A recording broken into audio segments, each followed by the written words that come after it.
पाटील साहेब, आपला धरणं आंदोलन चालू आहे, मुख्य मागणी काय आहे आपली?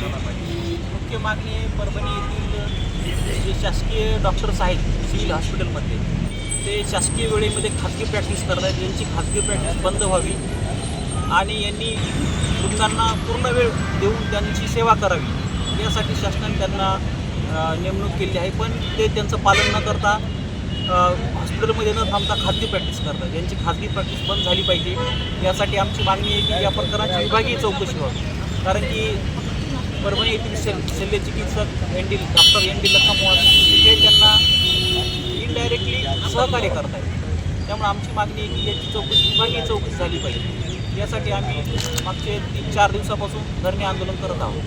पण आज आपल्याला CS येऊन भेटले, एक त्यांचा मंडळ येऊन भेटलेला आहे. त्याच्यामध्ये काय आपण जे मागणी केली होती त्याच्यामध्ये काय तडजोड झाला का, काय मार्ग निघाला का त्याच्यात?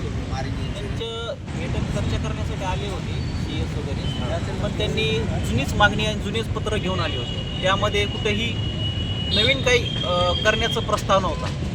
तर आमची पूर्ण मागणी होती की विभागीय चौकशी झाली पाहिजे. त्यामुळे आम्ही त्यांच्याशी कुठल्याही प्रकारचं इतर चौकशीसाठी किंवा इतर मागणी केलेली नाही. आम्ही डायरेक्ट जिल्हाधिकारी यांना मागणी केली की तुम्ही यांच्याशी विभागीय चौकशीसाठी प्रस्ताव विभागीय आयुक्तांना पाठवावा. याच्या अगोदर बी आपण उपोषणाला बसले होते, आंदोलन केलं, आतापर्यंत कुठलीही कारवाई झाली नाही. काय CS असू द्या, वरिष्ठ अधिकारी यांना पाठीमागं टाकण्याचा किंवा यांना सपोर्ट करण्याचं काम करत आहे असं वाटतं का आपल्याला?